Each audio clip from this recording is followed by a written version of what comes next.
Hello friends, অনেকদিন পর আপনাদের সামনে এসেছি আমি এবং প্রায় 2 বছর পর আমি চ্যানেলে এলাম।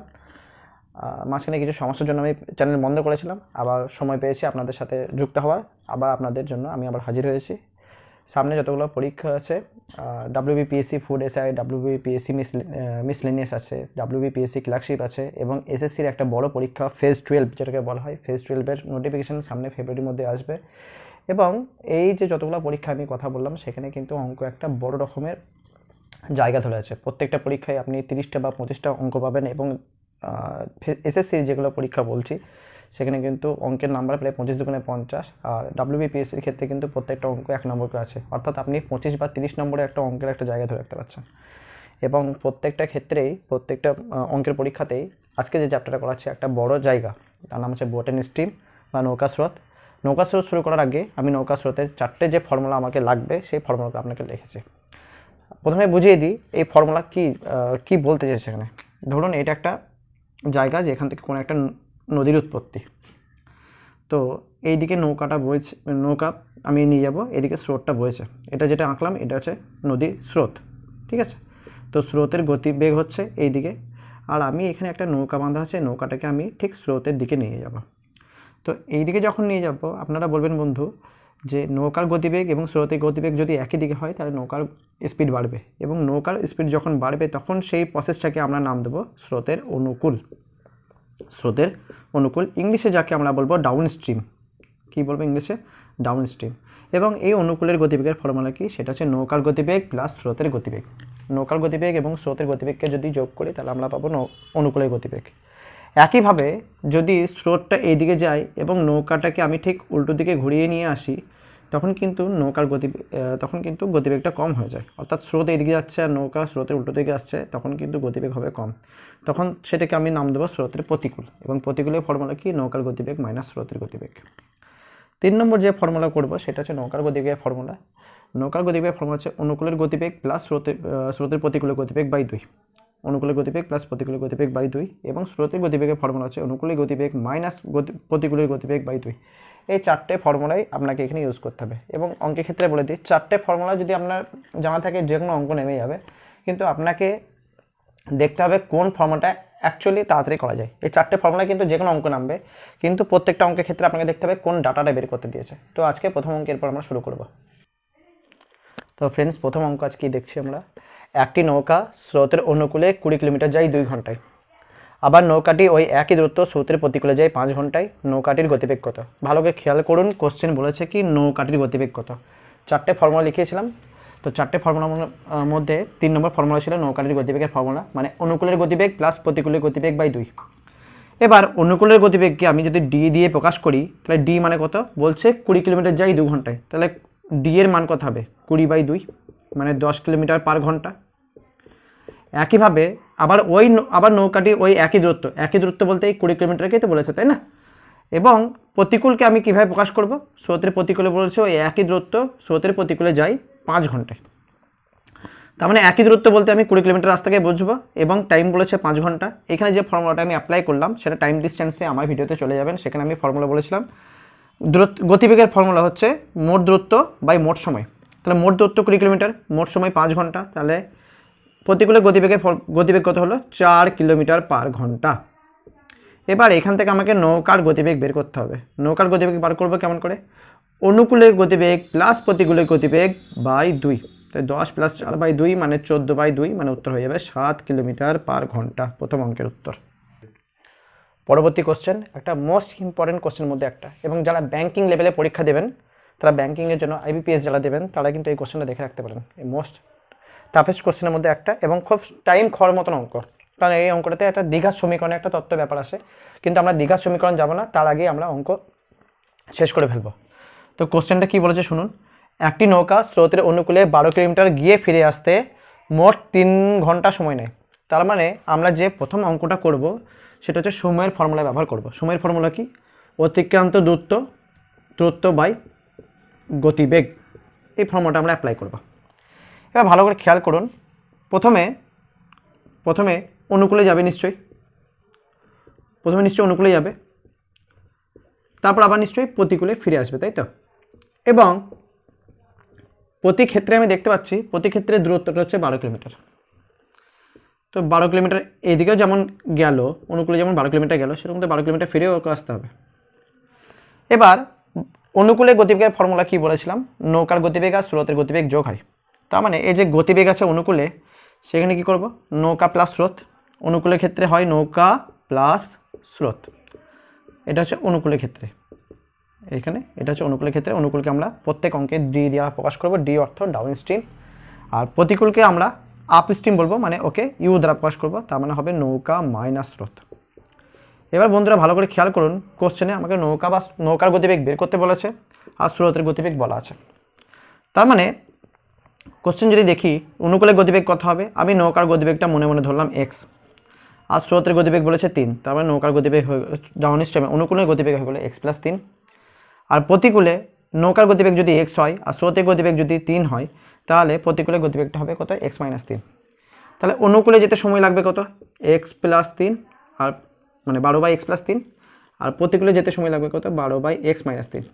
এবার এইটা একটা টাইম আর এইটা একটা টাইম, এই দুটো টাইম যদি যোগ করি তাহলে মোট টাইম কত হয়ে গেছে, কোশ্চেনে বলেছে আমাকে 3 ঘন্টা।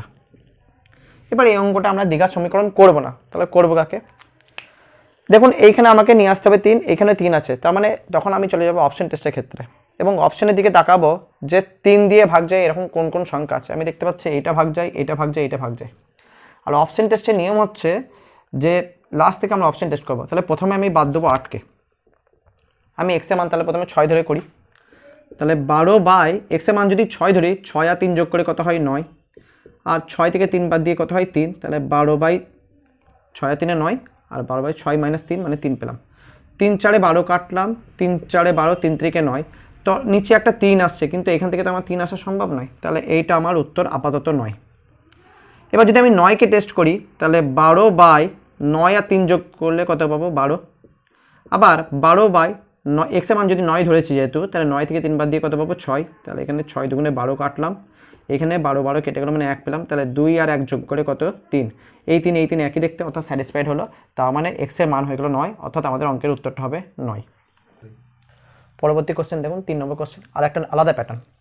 একটি নৌকা একটি নির্দিষ্ট দূরত্ব 30 কিলোমিটার পার ঘন্টা বেগে যায়, বেগে মানে গতিবেগে, এবং 60 কিলোমিটার বেগে ফিরে আসে। কোশ্চেনে একটু দেখে ভালো করে দেখান, একটা নির্দিষ্ট দূরত্ব এত বেগে গেছে এবং 60 কিলোমিটার পার ঘন্টা বেগে ফিরে এসেছে, তার মানে ডিস্টেন্সটা কিন্তু চেঞ্জ হয়নি, যাবার সময় যত ডিস্টেন্স গেল আসার সময় ফিরে আসলে একই ডিস্টেন্স। নৌকাটির গড় গতিবেগ কত, গড় গতিবেগের ফরম্যাট কি হয়, সেটা হচ্ছে ফর্মুলা হচ্ছে গড় গতিবেগের ফর্মুলা হচ্ছে 2xy/x + y। এটা সম্বন্ধে আপনারা আশা করি পরিচিত আছেন, যারা এর আগে টাইম ডিস্টেন্সের চ্যাপ্টার করেছেন তারা এটার সাথে ভালোভাবে পরিচিত, আমি জানি। তো এখানে প্রথম যে স্পিডটার কথা বলা থাকবে, গতিবেগটার কথা বলা থাকবে, সেটা হচ্ছে এক্স এবং আরেকটা আছে সেটা ওয়াই। এবার আপনারা অনেকে সমস্যা হয় যে এই ফরম্যাটটা কখন আমি করব। কোশ্চেন থেকে ভালো করে খেয়াল করুন, মাত্র দুটোই ডাটা আছে, একটা ডাটা এটা, একটা ডাটা এটা, আর কোনো ডাটা নেই। তার মানে একটা এক্স একটা ওয়াই নিঃসন্দেহে ধরবো। আর একটা কথা বলি, সেটা হচ্ছে নির্দিষ্ট দূরত্ব যতটা যাচ্ছে আবার ততটাই ফিরে আসছে, মানে সমান দূরত্ব যখন যাবে তখনই আমরা একমাত্র এই ফরম্যাটটা আমরা ইউজ করতে পারি। তা 2 গুণিত এক্সের জন্য 30 পেলাম, ওয়াইয়ের জন্য 60 পেলাম, নিচে 60 আর 30 যোগ করে আমি 90 পেলাম, বাস। এটা কাটলাম 3 পেলাম, এটা কাটলাম 20 পেলাম, অর্থাৎ আমার উত্তর হয়ে গেল 20 × 40 কিলোমিটার পার ঘন্টা। পরবর্তী কোশ্চেন, একজন নাবিক স্রোতের অনুকূলে 12 কিলোমিটার যায় 48 মিনিটে এবং ওই একই দূরত্ব ফিরে আসে 1 ঘন্টা 20 মিনিটে। ফিরে আসা মানে প্রতিকূল, যদি অনুকূলে যায় তাহলে কিন্তু প্রতিকূলে ফিরে আসবে, এটা আপনাকে প্রথমে মাথায় রাখতে হবে। আর কি বলেছে, স্থির জলে নাবিকটির গতিবেগ কত। এবার আপনি দেখলেন প্রথমে আমি যখন সূত্র করালাম তখন নৌকা বললাম, স্রোত বললাম, কিন্তু নাবিক টাবিকের কথা আমি কিন্তু বলিনি ভাই। তো নাবিক কথার অর্থ হচ্ছে কিন্তু নৌকা, হ্যাঁ, প্রথম এই কথাটা প্রথমে জেনে রাখুন। এখানে নাবিকও যা, নৌকাও কিন্তু তাই, অর্থাৎ নাবিকের গতিবেগ বার করতে বলা মানে আমি নৌকার গতিবেগের ফর্মুলা আমি এখানে বলবো। এবার একটা কথা বলে দিই, অঙ্ক আমি বোঝানোর সময় যতগুলো বড় বড় করছি, আপনারা কিন্তু অত কিছু লেখালেখি করবেন না, যতটা পারবেন মাইন্ড ক্যালকুলেশনের দিকে জন্য যাবেন, ঠিক আছে। আমি কয়েকদিনের মধ্যে মাইন্ড ক্যালকুলেশনের ক্লাস নিয়ে আসবো, কীভাবে বড় বড় গুণ কত সেকেন্ডের মধ্যে করতে হয় সেগুলো আপনাদের শেখাবো। আর চ্যাপ্টার অনুযায়ী তো এগুলো শেখাচ্ছি। দেখুন কি বলছে, 12 কিলোমিটার যায় 48 মিনিটে। প্রথমে আমি বার করবো অনুকূলের গতিবেগ। তার অনুকূলকে আমি বারবার বলছি আমি ডি দিয়ে প্রকাশ করছি, তার ডি এর গতিবেগ কেমন করে বের করবো। 48 মিনিটে যায় 12 কিলোমিটার, তাহলে 48 মিনিটে যদি 12 কিলোমিটার যায় তাহলে 1 ঘন্টা মানে নিশ্চয় তো 7 মিনিট ভাই। 60 মিনিটে কত কিলোমিটার যাবে, তাহলে 12। আচ্ছা, এই যে দাগটা দিলাম, এটা কথা অর্থ শুনে নিন। এই দাগের দুই প্রান্তে যারা থাকে তাদেরকে গুণ চিহ্ন দিয়ে আমরা উপরে বসাই। এটা শর্টকাট ট্রিকের মধ্যে একটা। আর এখানে যে সিঙ্গেল পড়ে থাকে সিঙ্গেল কিন্তু এসে নিচে বসে। কাটাকাটি করলাম, 4 বারং 48, 4 পূর্ণ 60, অর্থাৎ বেরিয়ে গেল 15 কিলোমিটার পার ঘন্টা। এইটা বেড়ে গেল স্রোতের অনুকূলের গতিবেগ। একইভাবে এবার স্রোতের প্রতিকূল যদি বের করতে যায় ওই একই দূরত্ব ফিরে আসে, মানে প্রতিকূলকে আমরা ইউ দিয়ে প্রকাশ করব। এবং ইউ এ কী বলেছে 1 ঘন্টা 20 মিনিট। এবার আপনারা আমাকে বলবেন 1 ঘন্টা কত মিনিট, 1 ঘন্টা মানে কত মিনিট হয়? আপনারা বলবেন 1 ঘন্টা মানে 60 মিনিট। তার সঙ্গে এই যে 20 মিনিট আছে সেটা যোগ করলাম, তাহলে 60 মিনিট আর 20 মিনিট যোগ করলে হয়ে যায় 80 মিনিট। 80 মিনিটে একই রাস্তা মানে 12 কিলোমিটার। 80 মিনিটে যদি 12 কিলোমিটার রাস্তা যায় তাহলে 60 মিনিট মানে 1 ঘন্টা। 1 ঘন্টায় কত কিলোমিটার রাস্তা যাবে? একইভাবে এই যে দাগটা দিয়েছি এই দাগের দুই প্রান্তে যারা থাকে তারা বসে ওপরে গুণ চিহ্ন দিয়ে, আর সিঙ্গেল যে পড়ে আছে সে বসবে নিচে। তো 0 0 কাটলাম, 4 ঘর নামতা, 4 3 12, 4 2 8, 2 3 6 কাটলাম, তার মানে পেয়ে গেলাম কত? আপ স্ট্রিমের গতিবেগ 9 কিলোমিটার পার ঘন্টা। এবার আমাকে বলেছে নৌকার গতিবেগ। নৌকার গতিবেগের ফর্মুলা কি? যদি নৌকার গতিবেগ, নৌকাকে যদি আমি বোট বলি বা নাবিক মানে নৌকা, ওই জন্য আমি নাবিকটির গতিবেগ মানে নৌকার গতিবেগ বের করব। আমি এখানে বোট বলে প্রকাশ করলাম। এর ফর্মুলা কি বলেছি? অনুকূলের গতিবেগ প্লাস প্রতিকূলের গতিবেগ বাই 2। তার মানে হচ্ছে অনুকূলের গতিবেগ কত? 15, প্রতিকূলের গতিবেগ কত? 9 প্লাস 2 মানে 15 আর 9 যোগ করলে 24 বাই 2 মানে কেটে গিয়ে পেলাম কত? আমি 12 কিলোমিটার পার ঘন্টা। 4 নম্বর অঙ্কের উত্তর হলো 12 কিলোমিটার পার ঘন্টা। আচ্ছা, এটা আজকে পরবর্তী কোশ্চেন, পরবর্তী যে টার্ম আছে, আর এটা আজকে আমাদের লাস্ট কোশ্চেন। এই কোশ্চেনের পরে আমি যথারীতি আগে যেমন দুটো করে হোমওয়ার্ক দিতাম আজকেও দেবো, এবং আজকের টার্মের উপরে আজকে যতগুলো টপিক শেখালাম সেই টপিকের উপরে আজকে হোমওয়ার্ক দেবো। আপনারা কমেন্টে সেই হোমওয়ার্কের উত্তর জানাবেন, এবং আমার ভিডিও কেমন লাগছে সেটা নিশ্চয়ই অবশ্যই কমেন্টে জানাবেন। এবং যারা নতুন এসেছেন আমার চ্যানেলে তারা আমার চ্যানেলটিকে লাইক এবং সাবস্ক্রাইব করবেন, এবং বন্ধুদের মধ্যে অবশ্যই শেয়ার করবেন। কারণ আমি যেরকম লেভেলে অঙ্ক নিয়ে আসছি, সামনে যে কোনো পরীক্ষায় আপনারা যখন যাবেন এই প্যাটার্নের উপরে আপনারা কনফার্ম অঙ্ক পাবেন। একবার বিশ্বাস করে চলুন, দেখুন নিশ্চয়ই আপনারা লাভবান হবেন। আর আগে যারা তো হয়েছেন তারা তো আমাকে বিশ্বাস করবেন নিশ্চয়ই, আশা করি। তো পরবর্তী টপিক আমাকে কী বলেছে দেখুন, পরবর্তী প্যাটার্ন। একজন লোক একটি নৌকাকে স্রোতের অনুকূলে 18 কিলোমিটার নিয়ে যায়, 18 কিলোমিটার 4 ঘন্টায়। আচ্ছা, স্রোতের 18 কিলোমিটার একটা পথ আছে, সেটা যায় 4 ঘন্টায়, এবং স্রোতের প্রতিকূলে ওই একই দূরত্ব, মানে দূরত্ব বলতে কিন্তু এখানে 18 কিলোমিটার রাস্তাটা কিন্তু ফিক্সড। যাওয়ার সময় 18 কিলোমিটার যাবে, আসার সময় 18 কিলোমিটার ফিরে আসবে। ওই একই দূরত্ব 12 ঘন্টায় যায়, 12 ঘন্টায় নিয়ে যাই করবেন এখানে, ঠিক আছে? এটা টার্মটা ভুল আসবে না হলে, নিয়ে যাই হতে, এটা নিয়ে বলে একটা কথা লিখবেন। স্রোতের গতিবেগ কত? যাই হোক, নিয়ে অত মাথা ভাঙানোর দরকার নেই। আলটিমেট কথা আপনি বুঝে নিন, আপনাকে স্রোতের অনুকূলে বলে দিচ্ছে 18 কিলোমিটার 4 ঘন্টায়, স্রোতের প্রতিকূলে 18 কিলোমিটার 12 ঘন্টায়। অনুকূল মানে আমি ডি দিয়ে প্রকাশ করব।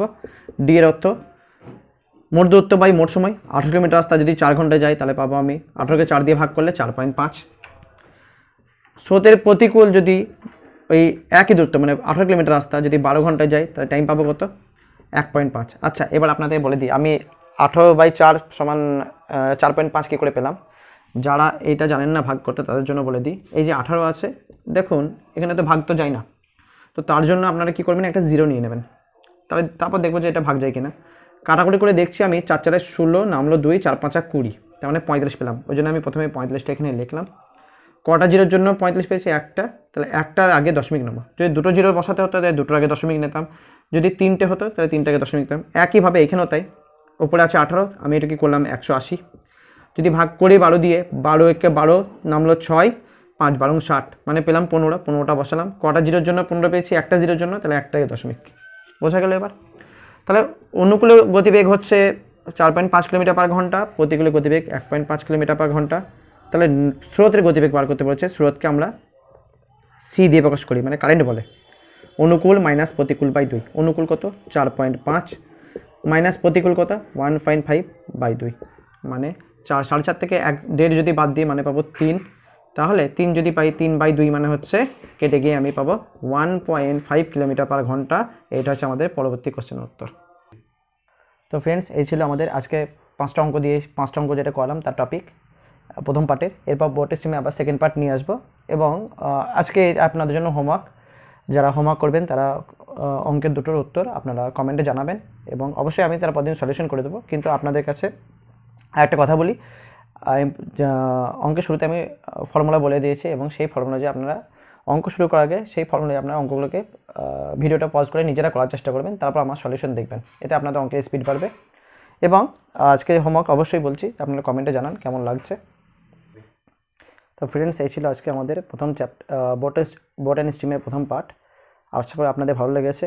এবং আজকে অঙ্কগুলো একটু সোজা সোজা ছিল, প্রথম পার্ট সোজা, এরপর একটু কড়া কড়া অঙ্ক আসবে। এবং যারা ব্যাঙ্কিংয়ের জন্য যারা খাটছেন, তারা কিন্তু ব্যাঙ্কিংয়ের জন্য কিন্তু এই চ্যাপ্টারটা একটু ভালো করে দেখবেন। এই চ্যাপ্টার থেকে কিন্তু অবশ্যই কোশ্চেন একটা কনফার্ম থাকে। আর অবশ্যই যারা বিভিন্ন পরীক্ষায় বসেন, তাদের জন্য তো মাস্ট একটু সোজা সোজা অঙ্ক সেখানে থাকবে। এবং এই অঙ্ক একটা বৈশিষ্ট্য কি, এই অঙ্ক খুব কম সময়ে হয়ে যায়, ঠিক আছে। আর আমি সেকেন্ড পার্ট অবশ্যই তাতে নিয়ে আসবো। এবং আরেকটা কথা বলি, আমার ভিডিও হয়তো একটু আপনাকে কোয়ালিটি ডাউন লাগবে, কারণ একটু ডিভাইসে একটু সমস্যা আছে। সত্ত্বেও আমি এটা আপনাদের সমস্যার সমাধান করার চেষ্টা করব। তো আজকের জন্য এইটুকুই থাক। ওকে, থ্যাংক ইউ, বাই বাই।